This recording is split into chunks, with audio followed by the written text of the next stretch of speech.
Le 27 août 1859 à Titusville en Pennsylvanie, pour la première fois au monde, du pétrole jaillissait d'un puits, foré à 20 mètres de profondeur par le colonel Erwin Drake, sur les bords de l'Oil Creek, une rivière polluée d'huile noire.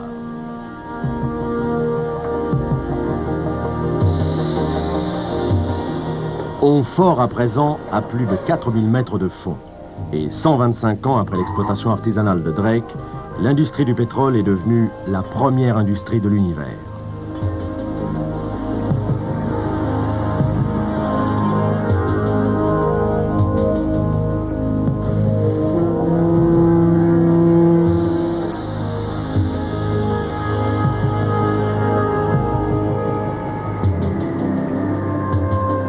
De l'équateur aux glaces polaires, on pompe, on traite, on transporte du pétrole. Les plus gros bateaux du monde sont des pétroliers.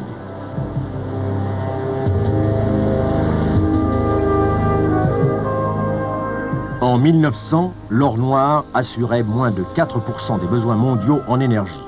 Il couvre aujourd'hui 40% de ceux-ci. En dépit d'une régression de sa consommation, le monde brûle encore chaque année près de 3 milliards de tonnes de produits pétroliers, dont 8 compagnies à elles seules fournissent plus de la moitié. 8 des 10 entreprises les plus riches du globe sont des compagnies pétrolières et 4 sont américaines. Aux États-Unis, sur les 10 sociétés industrielles faisant le plus gros chiffre d'affaires, 7 sont des groupes pétroliers.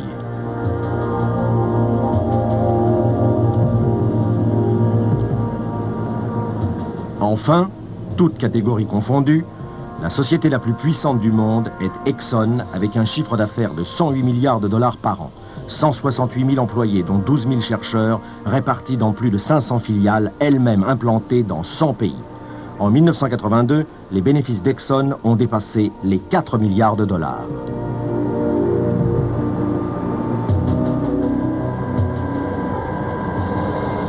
Si depuis 20 ans Rotterdam est le premier port du monde, c'est avant tout parce qu'il en est aussi le plus grand port pétrolier, avec la plus forte concentration mondiale de raffineries, d'usines pétrochimiques, de réservoirs de stockage. 142 millions de tonnes de pétrole y arrivent chaque année.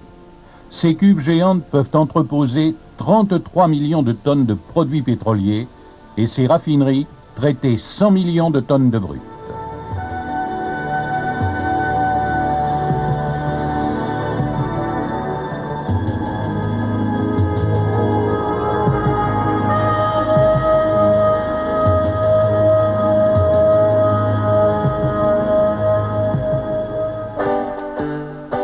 L'aventure commença aux États-Unis quand le financier Townsend lut un rapport publié en 1855 par Benjamin Silliman, professeur à Yale College, et qui prônait le pétrole pour remplacer l'huile de baleine. Celle-ci était jusque-là utilisée dans les lampes de mineurs et se faisait rare. Avec les commanditaires de Silliman, Townsend fonde alors une compagnie, la Seneca Oil, et engage Edwin Drake, un ancien conducteur de train, pour explorer les terrains qu'ils ont acquis à Titusville. Drake s'adjoint William Smith, dit Uncle Billy, forgeron et puisatier de génie. Celui-ci crée tout l'outillage nécessaire au forage, tubes, derricks et le trépan qu'actionne un moteur à vapeur. Mais les éboulements se succèdent. L'argent manque. La décision vient d'être prise de tout arrêter quand le 27 août 1859, le trépan plonge dans une crevasse. Dans la nuit, le pétrole jaillit. Drake a réussi.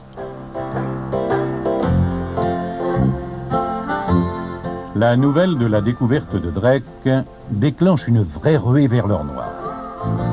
La vallée de l'Oil Creek se couvre de puits forés avec des moyens de fortune. On stocke le pétrole dans des cuves de bois qui fuitent partout. Le gâchis est énorme. Drake a foré d'autres puits, mais son manque de sens commercial l'éliminera bientôt de la course. Sur les rives de l'Oil Creek et bientôt sur celles de l'Allegheny, des forêts de derrick remplacent les arbres. On achète à tout prix. Payé 25 000 $ en 1860, une concession se revend 1,5 million 3 ans plus tard. Un an après Drake, déjà 74 puits crachent un flot d'or noir. Mais nul n'est capable d'en contrôler le débit. En 1864, leur production atteint 1 million de litres par jour. Les premières raffineries surgissent rudimentaires. Il y en a 15 fin 1860, 4 fois plus 3 ans plus tard. Faute d'organisation, le marché est chaotique. Coté $20 en 1860, le baril de 159 litres qui sert d'unité de mesure tombe à 10 cents l'année suivante. D'éphémères villes de bois poussent en quelques semaines. Oil City, Petroleum Center. En 5 ans, Titusville passe de 400 à 10 000 habitants. La plus étonnante de ces villes champignons est Pitt Hall. Elle surgit du néant en 1865. En 1866, elle compte 20 000 âmes, 50 hôtels, un opéra. En 1877, il n'en reste rien.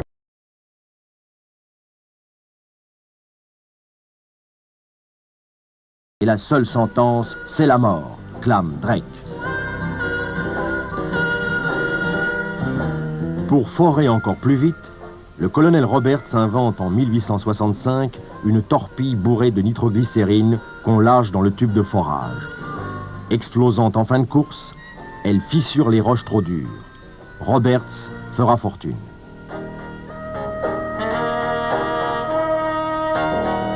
Les foreurs trop pauvres versent directement la nitroglycérine dans leur tube. En heurtant le fond, elle éclate. Des voiturettes spéciales livrent à domicile le dangereux explosif. Mais il suffit d'un chaos trop rude pour pulvériser charrette, cheval et conducteur. Les catastrophes d'ailleurs sont monnaie courante. Inondations meurtrières dues à l'éventrement sans contrôle du relief, explosions, incendies gigantesques provoqués par l'emploi d'explosifs ou de moteurs à vapeur au milieu d'installations en bois imbibées de pétrole par des jaillissements non maîtrisés. La sécurité est nulle, les moyens de sauvetage dérisoires.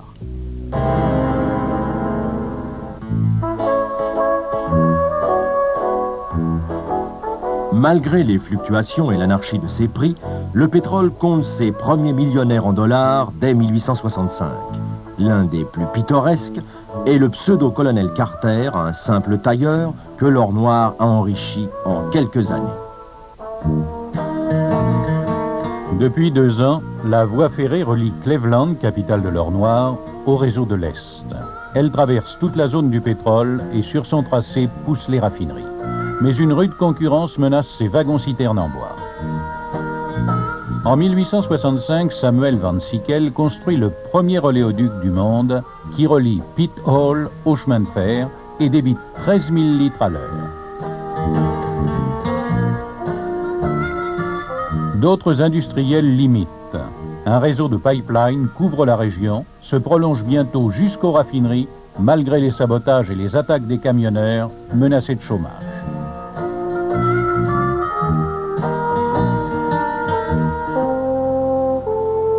C'est à cette époque qu'un commerçant de Cleveland, étriqué au moral comme au physique, John D. Rockefeller, commence à s'intéresser au pétrole. Il est né à Moravia, dans l'État de New York, en 1839. Son père, escroc, usurier, vendeur de potions magiques aux Indiens, est un calviniste rigoureux, bien qu'inculpé de viol et de bigamie. Il n'hésite pas à voler les économies de son propre fils et le maintient, comme sa nombreuse famille, sous une poigne de fer. Déjà, la sœur de John Rockefeller dit de lui « Quand il pleut du porridge, vous trouverez toujours son bol tourné du bon côté ».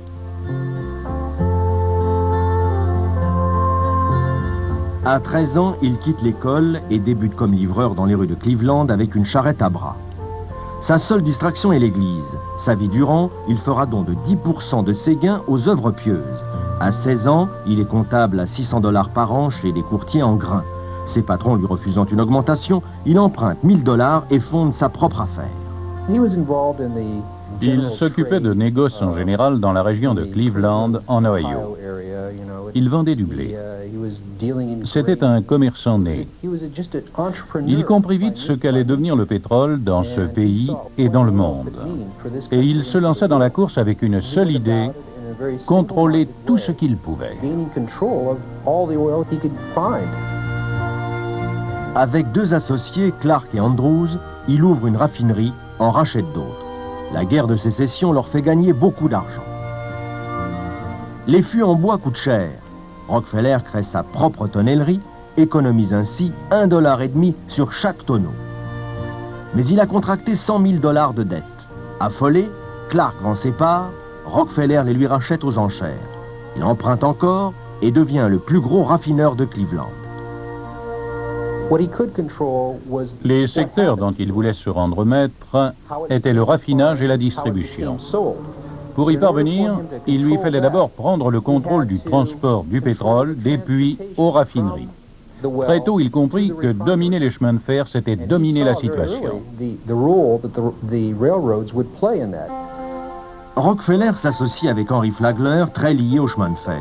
Contre garantie de louer 60 wagons-citernes chaque jour et de n'user d'aucun autre moyen de transport, Flagler obtient un tarif préférentiel secret, $1,30 le baril au lieu de $2.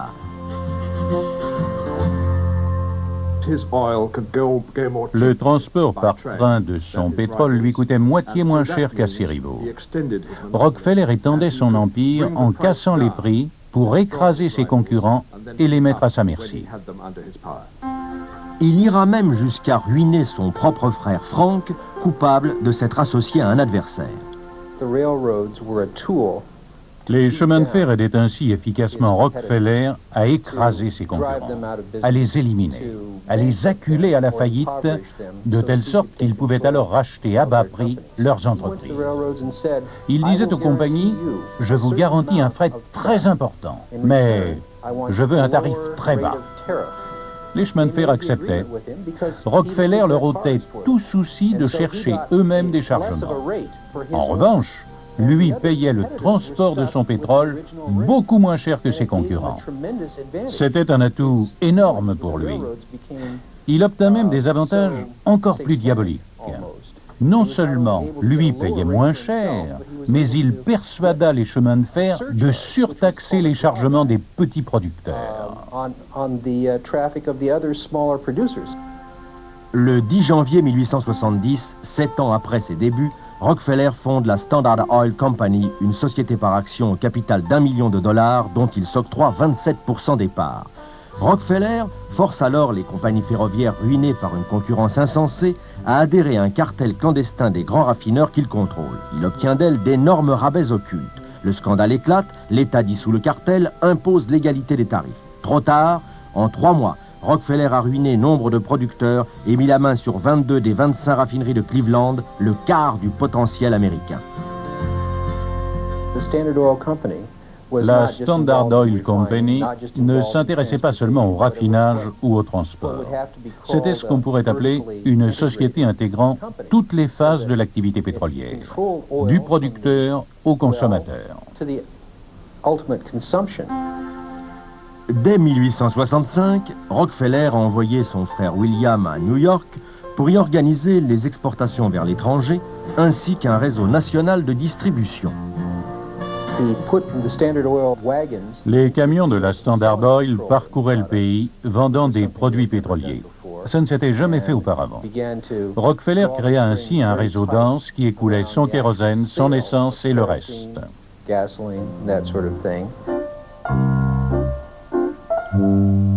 Le pétrole sert alors uniquement à s'éclairer et à se chauffer.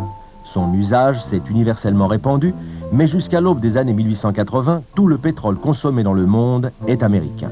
En 1878, les raffineries américaines produisent annuellement 36 millions de tonnes, dont 33 viennent de la seule Standard Oil. Le pétrole navigue sur des voiliers, d'abord dans des fûts, puis dans des cuves. La Standard Oil est le fournisseur exclusif de l'Europe et de l'Asie. Dès 1875, ses agents sillonnent l'Extrême-Orient et notamment la Chine. Rockefeller fait distribuer gratuitement des centaines de milliers de lampes aux Chinois pour les pousser à acheter son pétrole.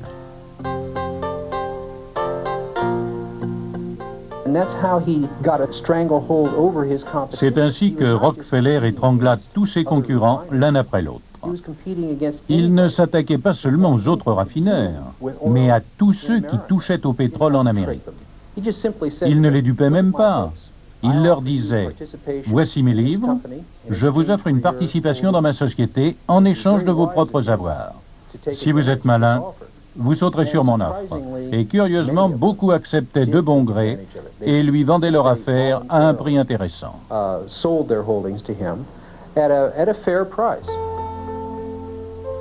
Ce sera le cas de John Archbold, un concurrent dont Rockefeller fera le président de la Standard Oil, et celui de Charles Pratt, un raffineur de New York qui deviendra administrateur de ces sociétés.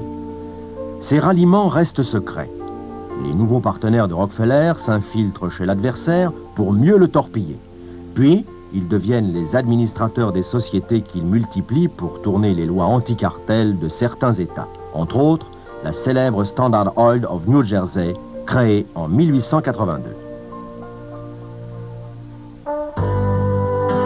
Entre-temps, dans les années 60, Demetrius Scofield a découvert du pétrole en Californie. Il fonde sa propre compagnie. D'autres indépendants l'imitent.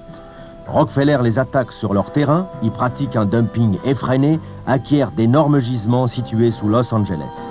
Scofield, finalement, lui cédera sa société. Et celle-ci deviendra la SoCal, la fameuse Standard Oil of California, joyau de l'empire Rockefeller. Tous ceux qui tentaient de rester indépendants, Rockefeller les éjectait du métier. Ils s'associaient avec d'autres grands producteurs. Le gros poisson a mangé ainsi tous les petits, jusqu'à ce qu'il ne reste plus qu'un seul poisson, le trust géant de la Standard Oil Corporation. En 1882, à New York, Rockefeller regroupe au sein du Standard Oil Trust les 40 sociétés qu'il contrôle. Il les dirige de ce bureau, 26 Broadway, avec 9 partenaires, tous milliardaires. Il était comme un horloger montant une machine pièce par pièce. Le Standard Oil Trust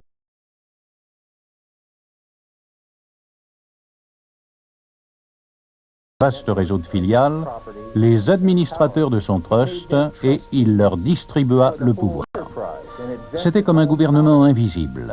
Ils opéraient dans tous les États, mais sans avoir à rendre le moindre compte, ni à une région, ni à une ville.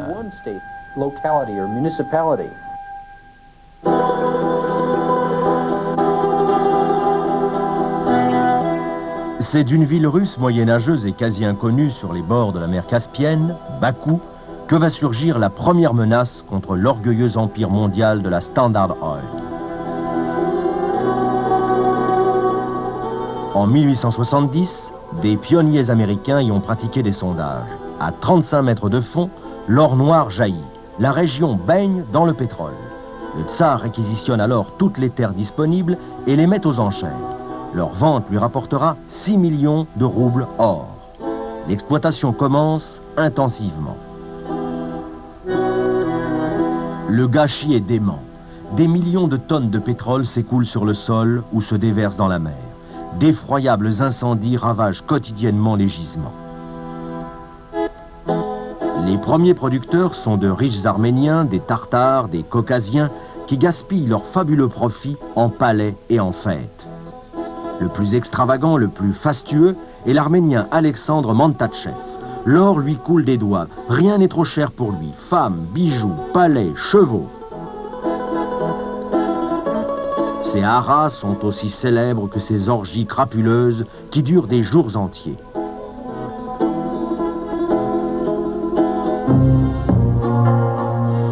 Face à cette richesse scandaleuse, les conditions de travail des ouvriers des puits, tartares ou géorgiens, sont inimaginables aujourd'hui.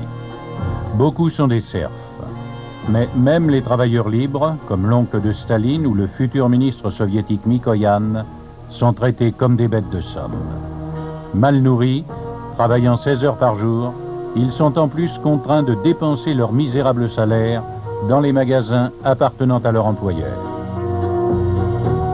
Ils vivent dans la ville noire, un immense bidonville imbibé de pétrole proche des gisements. La misère, le manque de soins médicaux, la pollution, mais surtout l'alcool les tue comme des mouches. Parfois éclatent des émeutes que les Cosaques répriment sauvagement.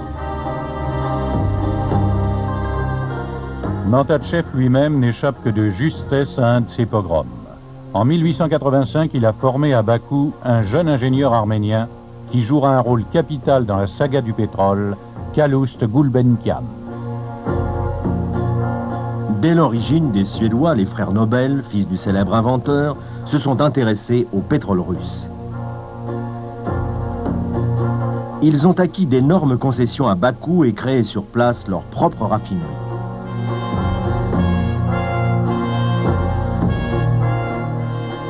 Leur gisement, où ils s'efforcent d'assurer à leurs ouvriers des conditions de vie acceptables, compte très vite parmi les plus prospères du Caucase.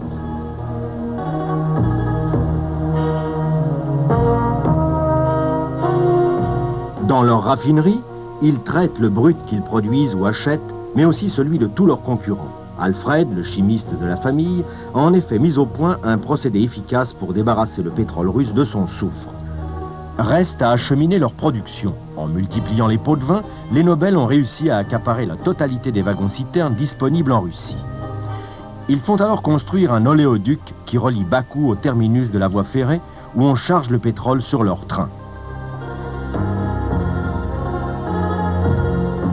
Après quoi, il est transporté par rail du Caucase à Riga sur la Baltique, puis de là jusqu'en Suède, à travers les 5000 km de l'immense empire russe. Vers la fin du siècle, deux des frères Rothschild de Paris débarquent au Caucase où ils ont, eux aussi, acquis des gisements. Pour briser le monopole des Nobel, ils financent la construction d'une voie ferrée reliant Bakou au port de Batoum sur la mer Noire. Leur brut y est chargé sur des pétroliers et transporté jusqu'à leur raffinerie de Trieste. Ce trajet raccourci, jamais bloqué par le terrible hiver russe, représente un tel gain de temps et d'argent que les Nobel eux-mêmes en seront réduits à l'utiliser en échange d'actions cédées aux Rothschild. Dès 1885, la Russie exporte annuellement vers l'Europe 10 millions de tonnes de pétrole qui concurrencent dangereusement celui de la Standard Oil. Mais les Rothschild lorgnent le marché asiatique, chasse gardée exclusive de Rockefeller. Leur agent à Londres y contacte les frères Marcus et Sam Samuel, deux richissimes importateurs de nacre qui affrètent régulièrement des navires pour l'Extrême-Orient. L'Angleterre victorienne, en effet, nourrit une passion pour les coquillages exotiques. En 1891, Marcus Samuel devient l'agent général de la Bitno, le consortium pétrolier des Rothschild en Russie. Désormais, les cargos des Samuel embarquent au passage du pétrole russe destiné à l'Asie où les deux frères contrôlent des dépôts et un réseau commercial.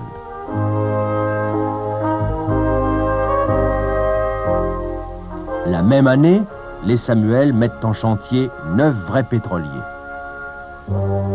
Et en 1892, l'un d'entre eux, le Murex, jaugeant 5010 tonnes, franchit le canal de Suez chargé de pétrole russe à destination du Japon. Pour la première fois dans l'histoire, un tanker transite par le canal.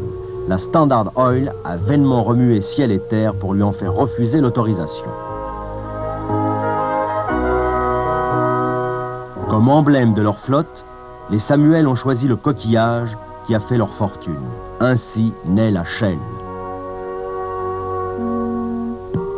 Les Rothschild ne pouvant lui fournir tout le pétrole dont il a besoin, Marcus Samuel acquiert des concessions dans l'île de Bornéo. Il n'est pas le premier en Indonésie. 2 ans plus tôt, à Rotterdam, en Hollande, une petite société s'est créée pour la prospection et l'exploitation du pétrole sur la côte est de Sumatra. Elle deviendra un jour la puissante Royal Dutch Petroleum.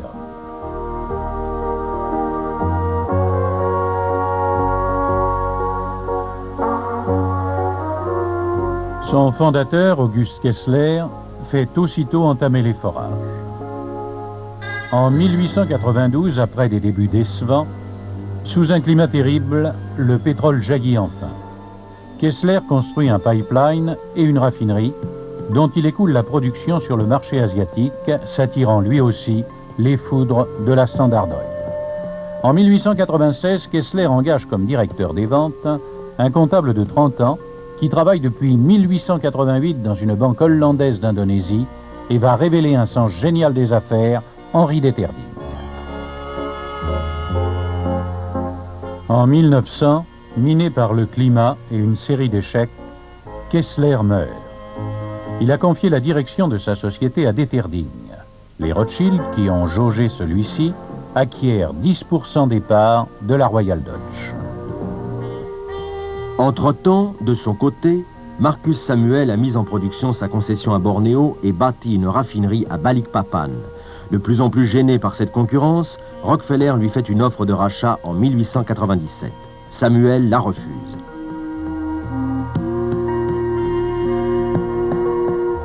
Il fonde la Shell Transport and Trading Company, dont il garde un tiers des parts. En 1902, la Shell possède une flotte de 30 pétroliers.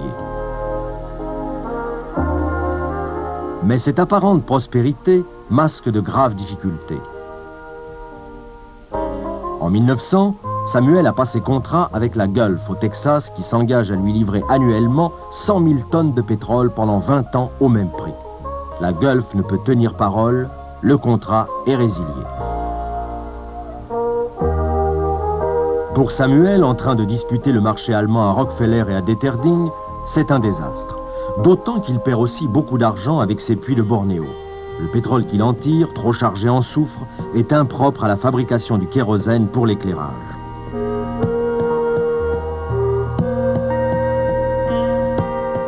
En 1903, Samuel doit s'associer à l'Asiatic Petroleum, un réseau de distribution créé par Deterding et les Rothschild pour faire front sur le marché asiatique au dumping effréné de la Standard Oil, résolu à en évincer tous ses concurrents. Élu Lord Mayor de Londres, Marcus Samuel néglige de plus en plus ses propres affaires. La Shell perd le marché allemand. La Standard Oil durcit la lutte, inonde l'Asie et l'Europe de surplus américains bradés à vil prix. En 1906, Samuel tente de traiter avec Rockefeller. Ils ne peuvent s'entendre.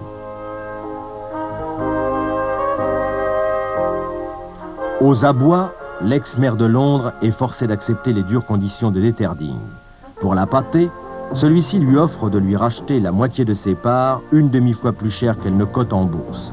Mais il lui refuse tout délai de réflexion. Samuel se soumet. En 1907, les deux sociétés fusionnent sous le nom de Royal Dutch Shell Company.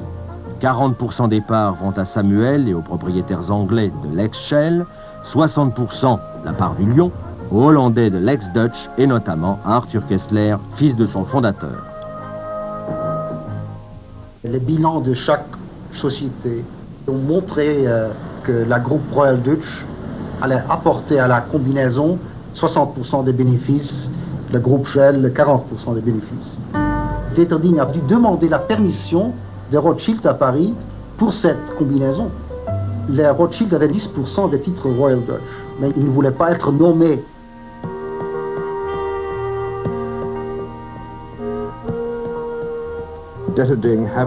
Après la fusion, Deterding s'ingénie aussitôt à imposer sa seule autorité au sein de la Royal Dutch Shell.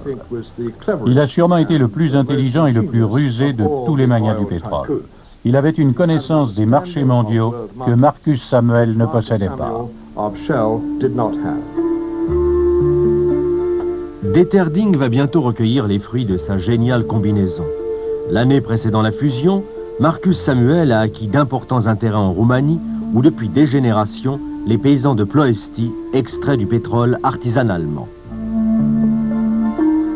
Les premiers, les Allemands de la Deutsche Bank, vont entreprendre l'exploitation industrielle de ces gisements. En 2 ans, Deterding les supplante et fait de la Royal Dutch Shell le premier producteur roumain.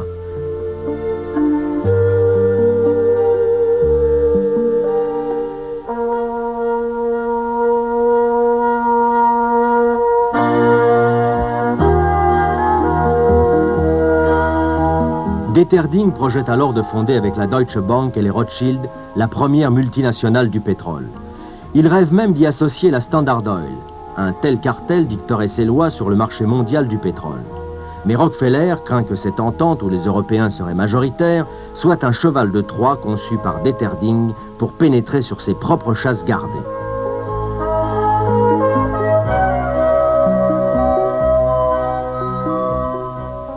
Non seulement il torpille le projet, mais partout, même en Hollande, fief de la Royal Dutch Shell, il déclenche de furieuses campagnes de presse et une impitoyable guerre des prix. Moins solides que la Shell, les Rothschild et la Deutsche Bank sont en situation critique. Cyniquement, Deterding profite de leurs difficultés pour accroître et consolider l'empire de la Shell. D'abord à Bornéo et sur tout le marché asiatique, où il rend coup pour coup à la Standard Oil. En 1911, Deterding attaque la Standard Oil sur son propre terrain. Il acquiert des gisements en Californie et en Oklahoma et un réseau de distribution aux États-Unis. La même année, les Rothschild lui cèdent leurs concessions en Russie. C'est vers 1900 que le vieil empire perse, alors en pleine décadence, entre à son tour dans l'histoire du pétrole. Depuis toujours, les voyageurs y signalent des régions où suinte le pétrole. La France avait eu la possibilité de s'intéresser au pétrole du Moyen-Orient, en l'espèce ceux de la Perse en 1890, quand l'archéologue et géologue Jacques de Morgan avait découvert les pétroles des monts Zagros. À l'époque, son rapport présenté à l'école des mines n'avait eu aucun écho. L'un des personnages les plus étonnants des débuts de l'exploitation pétrolière au Moyen-Orient a été sans conteste l'Australien Knox Darcy. Il avait fait fortune dans les mines d'or en Australie. Il s'installa à Londres où il menait grand train, donnant des fêtes splendides, recevant l'héritier du trône et ses maîtresses, bref, un caractère. Il s'intéressa au Moyen-Orient sans avoir jamais touché lui-même à une goutte de pétrole.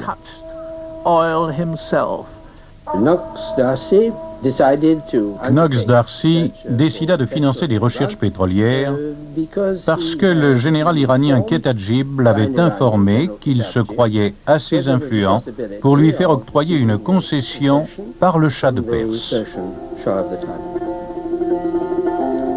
En 1901, Knox Darcy obtient contre 200 000 francs or et une royalty de 16% le droit de prospecter toute la Perse.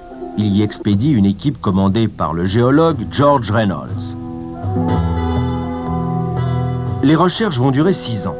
Il n'existe ni route, ni carte, ni moyen de transport. Le soleil est meurtrier. Les rares sources sont polluées. En outre, les prospecteurs sont en butte aux attaques des tribus Bakhtiar. Reynolds y met fin en engageant ses pillards comme escorte.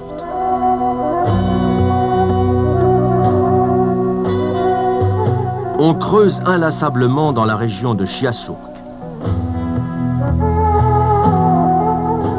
En juin 1903, le pétrole jaillit enfin. Mais le puits se tarit presque aussitôt. Reynolds s'obstine, en vain, tous les autres forages restent désespérément secs.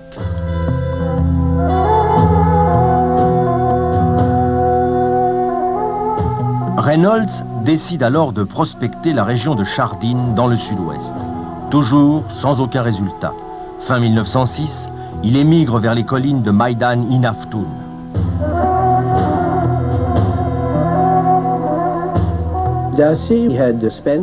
Darcy avait englouti plus d'un quart de million de livres pour tenter de trouver du pétrole en Perse.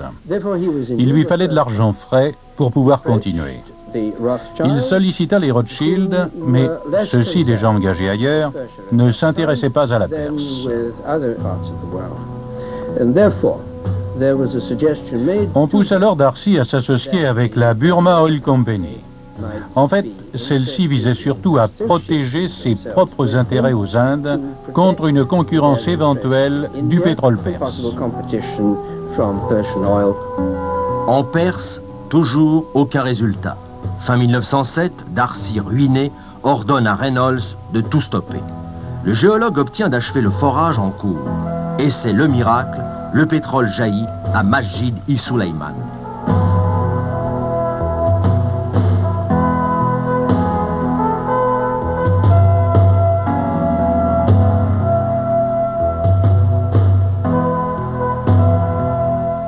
Après 7 ans d'échecs répétés, Reynolds peut enfin envoyer à Knox Darcy un télégramme de victoire.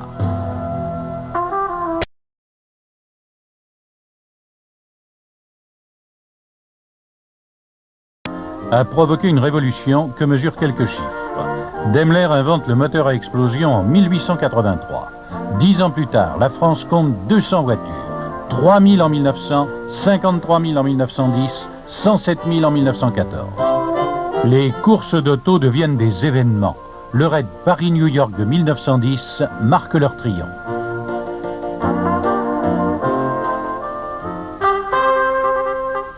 Une autre révolution va encore élargir les perspectives que l'auto vient d'ouvrir au marché pétrolier. L'adoption du mazout comme combustible par la première flotte de guerre du monde, la Royal Navy. Jusque-là, toutes les marines militaires utilisaient le charbon. Son embarquement était le cauchemar des équipages.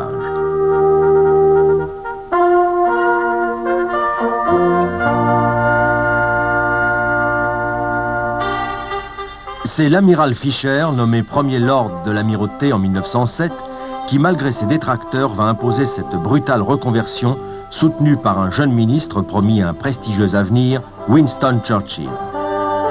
La transformation de la Navy débute en 1910, mais le problème de son approvisionnement en mazout se pose.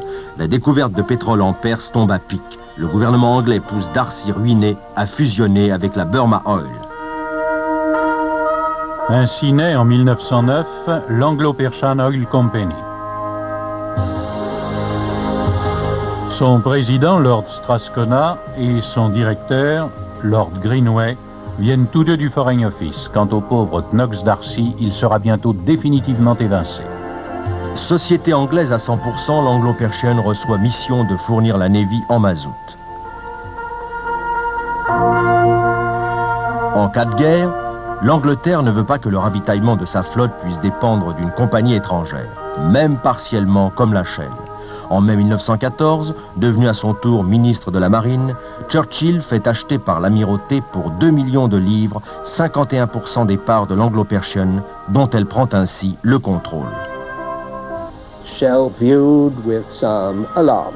Shell s'était déjà alarmé de la création de l'Anglo-Persian, la future BP. Elle a violemment réagi contre la prise de participation du gouvernement britannique dans cette société. Néanmoins, le raffinage des premiers produits pétroliers extraits en Perse, essence et kérosène, a fait l'objet d'un contrat entre l'ABP et la Shell. Churchill repoussera catégoriquement les offres que lui font Marcus Samuel et Deterding au nom de la Shell. Churchill a toujours craint que les intérêts de la Shell, société internationale, puissent être contraires à ceux du gouvernement britannique. La Shell pouvait décider d'augmenter ses prix à son gré. Elle aurait pu abuser de sa position pour vendre son pétrole à la Navy à des prix excessifs. Churchill voulait éviter cela. Il n'a jamais été question que l'amirauté britannique dépende exclusivement de la Perse pour son ravitaillement. Cette dépendance n'a jamais excédé 40% des besoins de la flotte. Pour le reste, celle-ci n'a jamais refusé d'acheter du mazout à la Shell ou à d'autres compagnies. Fisher était très conscient que s'il y avait une guerre avec l'Allemagne, il avait besoin également des pétroles de la groupe Royal Dutch parce qu'ils avaient des champs de pétrole partout. Début 1910, l'Anglo-Persian a entamé la construction d'un port pétrolier à Abadan sur le golfe Persique. Prévu pour évacuer 400 000 tonnes par an, il ne sera achevé qu'en 1913, mais la première cargaison quitte Abadan dès 1912.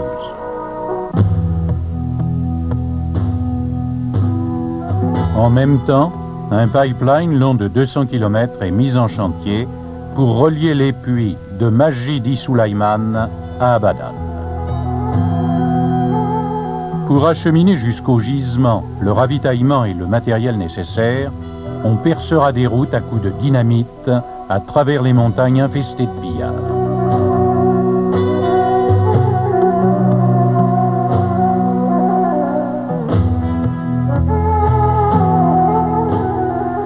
À l'aube de 1914, tout est achevé.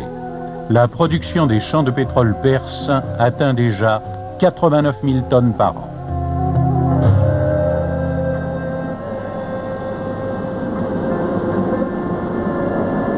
À l'époque où Reynolds entamait ses forages en Perse, l'ex-amiral Colby, ambassadeur des États-Unis à Istanbul, découvrait les feux éternels brûlant dans la région de Kirkouk, aux confins orientaux de l'Empire ottoman. D'importants bakchiches lui font obtenir à titre personnel l'autorisation du sultan de chercher du pétrole sur tout le territoire turc.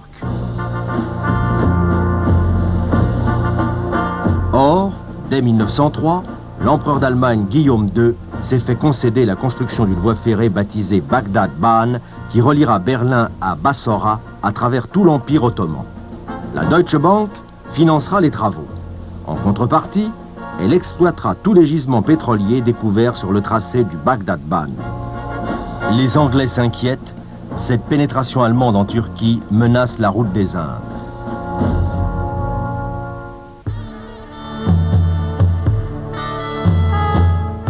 En 1909, le sultan Abdulhamid est renversé par le mouvement réformiste des jeunes Turcs. Incapable de rembourser les dettes de l'Empire, son successeur Mohamed V se voit forcé d'entériner le contrat passé avec la Deutsche Bank et s'apprête aussi à confirmer la concession de Kolbi. Les financiers anglais qui contrôlent la banque turque s'insurgent et confient leur défense à Calouste Gulbenkian. Gulbenkian, qui avait acquis une solide expérience en Russie, à Bakou, dans l'industrie pétrolière, était, du fait de ses contacts arméniens, très connu et très introduit en Turquie.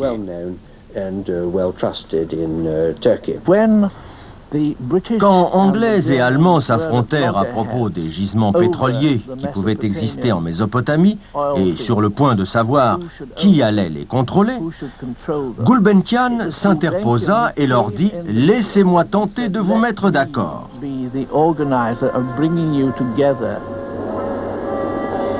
Après avoir évincé Kolbi, l'Arménien convainc les banquiers anglais de créer avec les Allemands une société commune dont il s'octroie un gros paquet d'actions.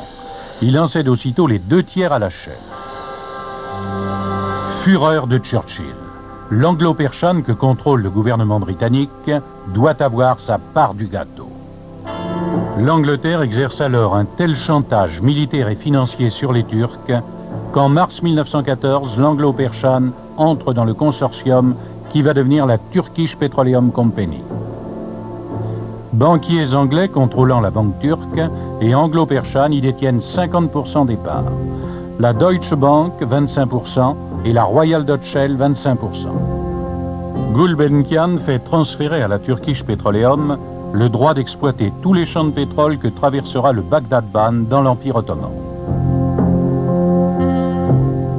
Pour prix de sa médiation, on rétrocédera à Gulbenkian 5% des parts de la Turkish Petroleum.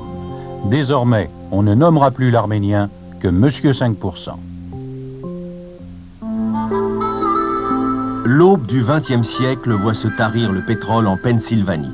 Titusville, dont la population s'était multipliée par 30, s'est vidée aux 3/4. Ses 20 000 habitants ont quitté Pitt Hall, devenue une ville fantôme. Il n'en restera rien en 1900.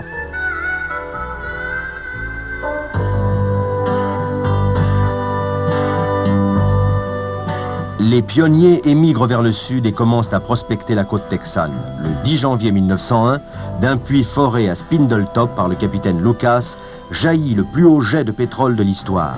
Il produira 100 000 barils par jour. 50 000 prospecteurs s'abattent aussitôt sur la région.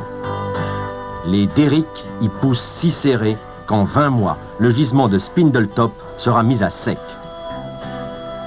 C'est le banquier Andrew Mellon qui, avec ses frères et son neveu, a financé Lucas et son partenaire. Ensemble, ils fondent la Gulf qui deviendra l'une des 7 plus grosses compagnies mondiales. D'abord minoritaires, les Mellon sont bientôt maîtres de la société.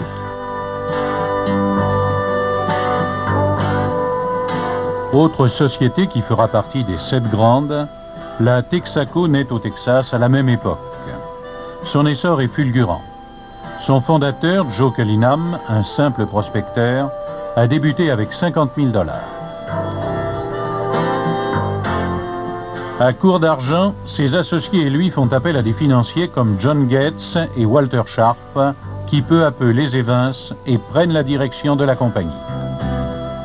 3 ans après ses débuts, Texaco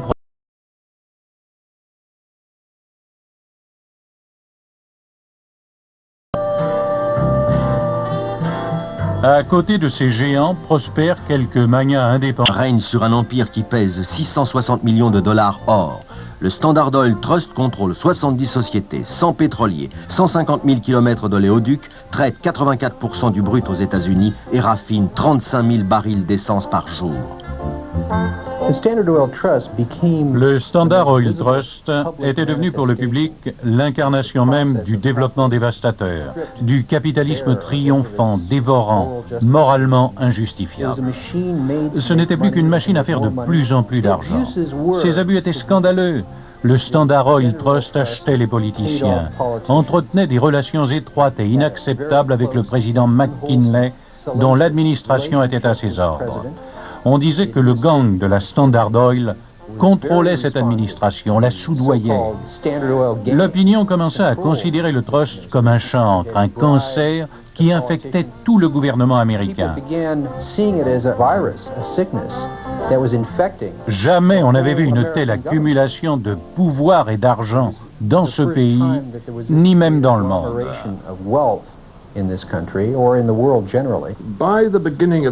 Depuis le début du XXe siècle, une vive réaction s'était amorcée en Amérique contre la puissance croissante des trusts.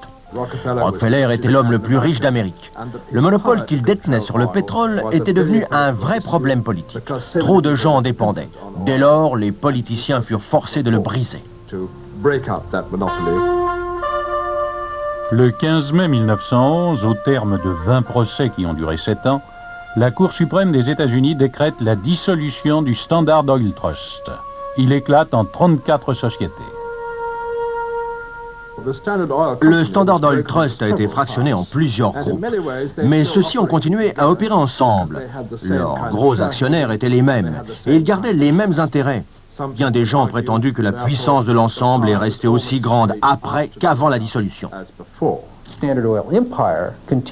L'empire de la Standard Oil s'est parfaitement maintenu. En fait, il est resté intact. Les hommes qui avaient dirigé le trust sont devenus les administrateurs des sociétés nées de sa dissolution. Tous ceux qui détenaient le capital du trust ont reçu une part égale de la propriété des nouvelles compagnies. John Rockefeller a été le plus gros bénéficiaire de la dissolution. Dans la semaine qui a suivi, les actions de chacune des sociétés entre lesquelles le trust était divisé ont grimpé astronomiquement. Rockefeller a personnellement empoché près de 100 millions de dollars. Officiellement, il a cessé toute activité. Il se contente d'encaisser de fabuleux dividendes. Il a été le premier homme au monde à posséder 1 milliard de dollars. Il vit retiré dans ses luxueuses propriétés, s'occupant d'œuvres philanthropiques auxquelles il continue à consacrer 10% de ses revenus.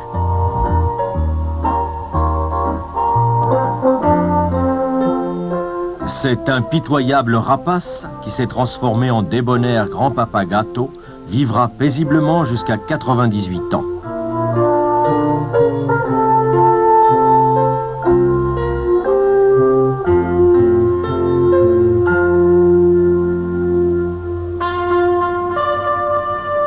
Comme jadis les pyramides élevées à la gloire des pharaons, le gigantesque Rockefeller Center, érigé au cœur de Manhattan, demeure l'orgueilleux symbole de l'empire bâti par le petit comptable John D. Rockefeller. Aujourd'hui, bien qu'il garde de fructueux intérêts dans le pétrole, le clan Rockefeller a beaucoup diversifié ses activités, notamment dans la banque et la haute politique. Malgré le temps écoulé et bien qu'on ait oublié son rôle dans la Standard Oil, le nom de Rockefeller incarne encore aujourd'hui ce qu'il y eut de pire dans la vie américaine.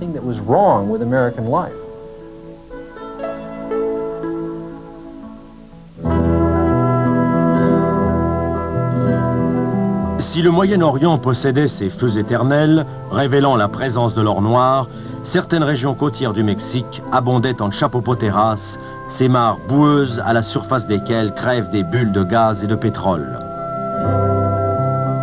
Des compagnies mexicaines se créèrent pour prospecter la région de Tampico, les plus anciennes dès 1870. Elles périclitèrent faute de débouchés.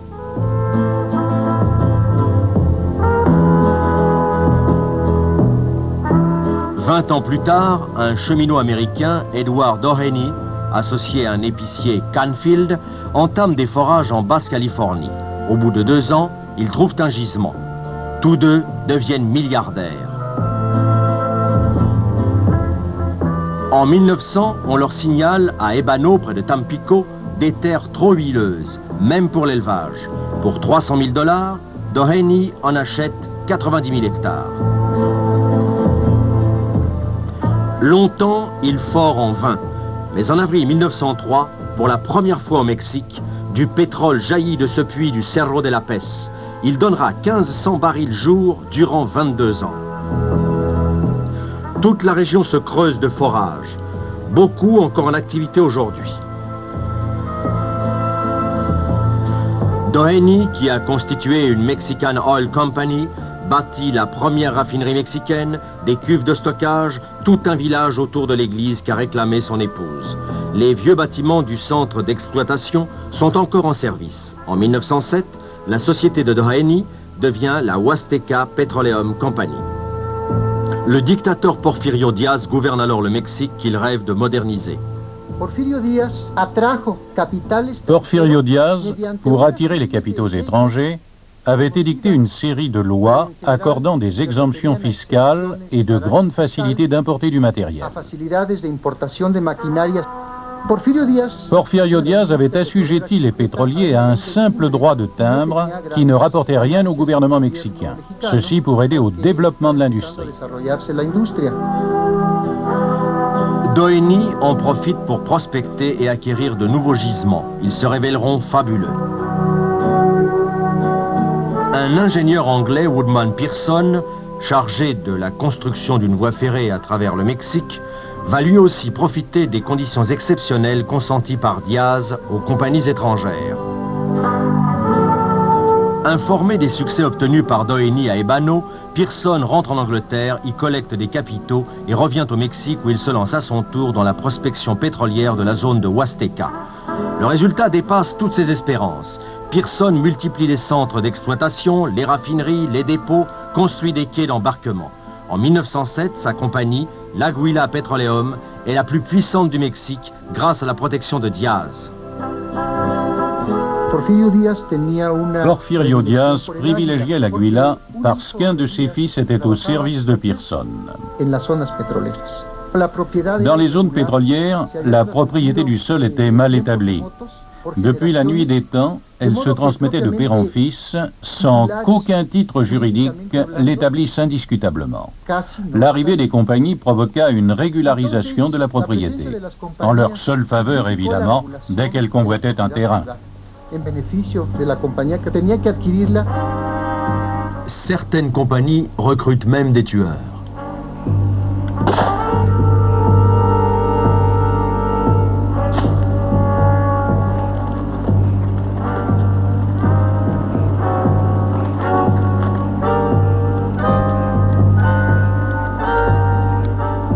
Les propriétaires qui refusent de céder leurs terres sont abattus. L'empreinte de leur pouce est alors apposée en guise de signature au bas d'un faux acte de vente en faveur de la compagnie. Le personnel étranger de ces sociétés menait une vie fastueuse comparée aux conditions de vie misérables des Mexicains, astreints en outre à maintes restrictions. Américains et Anglais pratiquaient une sorte d'apartheid vis-à-vis de leurs ouvriers mexicains d'humble origine, attitude qui révoltait ceux-ci. L'Amérique du Nord étranglait littéralement le Mexique et l'Amérique hispanique pour leur imposer ses exigences économiques. À partir de 1900, elle y exerça un véritable impérialisme économique.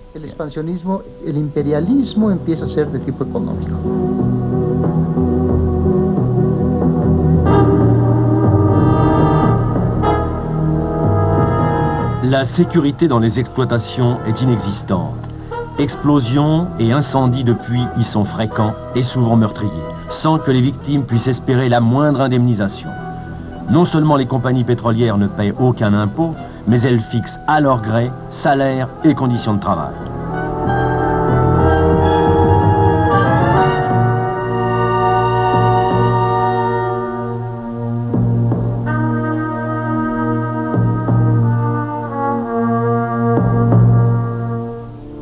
La plus effroyable catastrophe de l'histoire du pétrole se produira près de Tampico, dans un gisement de l'Aguila.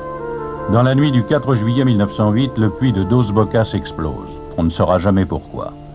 La colonne de feu qui gicle du cratère, profond de 100 mètres, monte à 500 mètres de haut. Elle brûlera 59 jours. 2,5 milliards de litres de pétrole partiront en fumée et jamais on ne pourra dénombrer les morts. Les traces de ce cataclysme se lisent encore sur le sol vitrifié de Dos Bocas. Une autre explosion saluera un peu plus tard l'entrée en activité du puits numéro 4 foré à Cerro Azul par la Huasteca de Doheny. Tubes de forage et trépands sont catapultés à 300 mètres.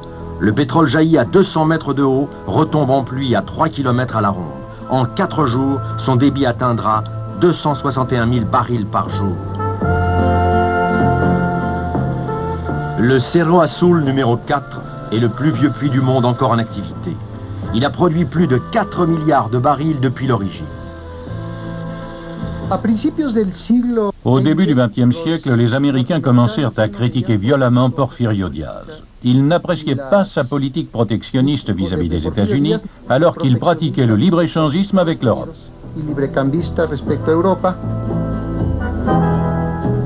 Quand Diaz, en 1909, truque les élections pour se faire réélire, les Américains soutiennent l'insurrection que déclenche Francisco Madero, avocat libéral et grand propriétaire.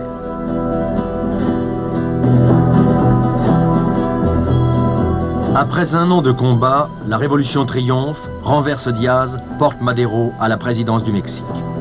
Sous la pression populaire, Madero institue pour la première fois une taxe sur le pétrole, dérisoire, 1 centime par litre exporté. Il s'attire la colère des compagnies étrangères.